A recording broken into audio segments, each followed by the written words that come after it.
আসসালামু আলাইকুম, সবাই কেমন আছেন? আশা করি সবাই ভালো আছেন। চলে আসুন নতুন একটা রেসিপি নিয়ে। আজকে বানিয়ে দেখাবো গরুর মাংসের বিরিয়ানি।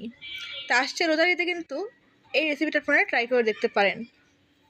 তো চলুন এই বিফ বিরিয়ানিটা কীভাবে তৈরি করা যায় সেটা পুরো প্রসেসটা দেখিয়ে দিই। তো এখানে বিফ বিরিয়ানি যেহেতু করবো, তো এখানে আমি নিয়ে নিয়েছি গরুর মাংস 1.5 কেজি।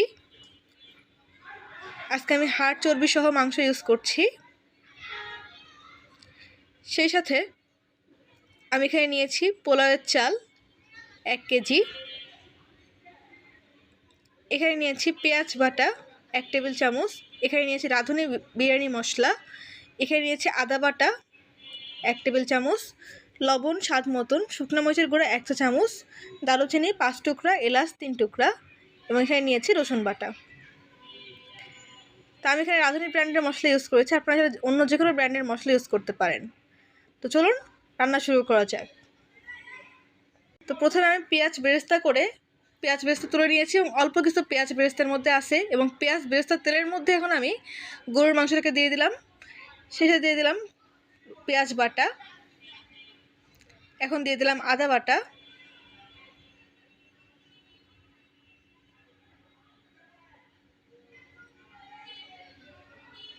এখন দিয়ে দিচ্ছি শুকনো মরিচের গুঁড়া, লবণ এবং দারুচিনি, এলাচ।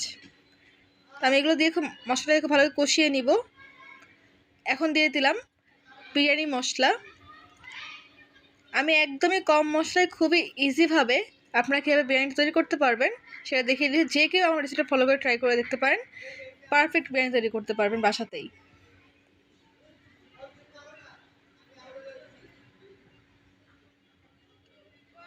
ঢেকে দিলাম। কিছুক্ষণ পর চেক করতে আসলাম, দেখেন মাংস দিয়ে কিন্তু পানি ছেড়েছে, আমি কিন্তু একটু পানি দিইনি। তা আমি ভালো করে নেড়ে চেড়ে কষিয়ে নিচ্ছি। নেড়ে চেড়ে দিবেন, নাহলে কিন্তু নিচ থেকে পড়ে যেতে পারে। চুলার ফ্লেম কিন্তু মিডিয়াম থেকে একটু হাই থাকবে, একদম হাই ফ্লেমে দিবেন না। আবার ঢেকে দিচ্ছি। আবার কিছুক্ষণ পর চেক করতে আসলাম, দেখেন মাংসের ভিতরে যে পানি ভাবটা ছিল সেটা সম্পূর্ণ শুকিয়ে গেছে এবং তেল ভেসে ভেসে উঠেছে। আমি এই পর্যায়ে মাংসটাকে খুব ভালো করে কষিয়ে নিচ্ছি এবং কষানো হয়ে গেলে আমি এর মধ্যে পানি অ্যাড করে দেবো মাংসটা সেদ্ধ হওয়ার জন্য। তো আজকে আমি গরুর মাংসটা ইউজ করছি, আপনারা চাইলে এখানে খাসির মাংস বা মুরগির মাংসটাকে ইউজ করতে পারেন সেমভাবে। এখন দিয়ে দিচ্ছি রুম টেম্পারেচারের পানি, আপনারা চাইলে গরম পানি ইউজ করতে পারেন। সেদ্ধ হওয়ার জন্য পানি দিয়ে দিলাম। এখন ঢেকে দিচ্ছি। তো দেখেন পানিটা অনেকটা শুকিয়ে গেছে, আমি নেড়ে চেড়ে দিচ্ছি। এই পর্যায়ে আমি এর মধ্যে দিয়ে দিলাম পোলাওয়ের চালটা। পোলাও চালটাকে ভালো করে ধুয়ে পানি ঝরিয়ে নিয়েছিলাম। এখন মশলার সাথে চালটাকে খুব ভালো করে কষিয়ে নিব।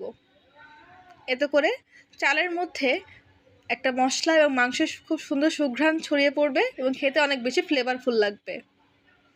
এখন দিয়ে দিলাম লবণ স্বাদ মতো।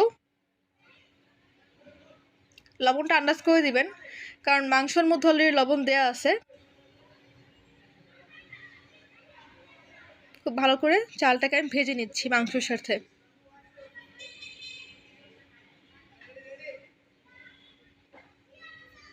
চাল ভাজা ভাজা হয়ে গেলে দেখবেন একটা সুন্দর সাউন্ড আসবে, তখন বুঝবেন চালটা ভাজা হয়ে গেছে। এই পর্যায়ে আমি দিয়ে দিচ্ছি কুসুম গরম পানি পরিমাণ মতন। এখন এটাকে আমি ঢেকে দিব। ঢেকে দেওয়ার আগে এর মধ্যে দিয়ে দিলাম কাঁচামরিচ 5 থেকে 6টা এবং দিয়ে দিলাম গুঁড়া দুধ 2 টেবিল চামচ।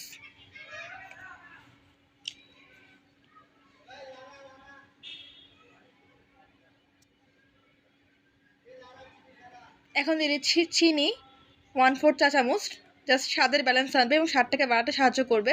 ঢেকে দিলাম। দেখেন আমার বিরিয়ানিটা কিন্তু অলমোস্ট রেডি হয়ে গেছে। এটাকে এখন আমি দমে বসিয়ে দিব। পানিটা একদম টেনে নিয়েছে। এই অবস্থায় চুলা বন্ধ করে এটাকে দমে রাখবো আরও 10 মিনিটের জন্য। দেখেন একদম ঝরঝরা হয়েছে।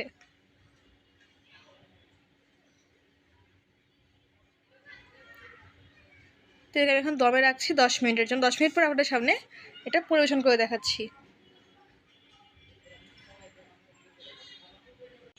এই তো শেষে তৈরি হয়ে গেল গরম গরম ধোয়া ওঠা গরুর মাংসের বিরিয়ানি। তো ছোট বড় সবাই কিন্তু এই গরুর মাংসের বিরিয়ানি কিন্তু ফ্যান, তাই না? তো এই ঈদেও কিন্তু আপনারা আপনাদের ফ্যামিলি মেম্বারকে স্পেশাল ফিল করানোর জন্য এই বিরিয়ানিটা ট্রাই করে দেখতে পারেন। সবার অনেক বেশি ভালো লাগবে হোপফুলি। খুবই সহজে, খুবই কম উপকরণে, খুব তাড়াতাড়ি আপনারা এরকমভাবে গরুর মাংসের বিরিয়ানি কিন্তু বাসাতে তৈরি করতে পারবেন।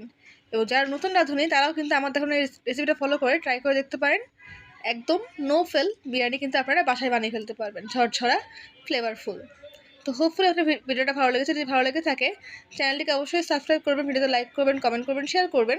যারা যারা ট্রাই করবেন অবশ্যই জানাবেন আপনার কাছে রেসিপিটা কেমন লেগেছে এবং স্বাদটা আপনার কাছে কেমন মনে হচ্ছে। আজকের মতন এ পর্যন্তই। পরবর্তী ভিডিও দেখার আমন্ত্রণ জানিয়ে আজকে এখান থেকে বিদায় নিচ্ছি। আজকের মতন আল্লাহ হাফেজ।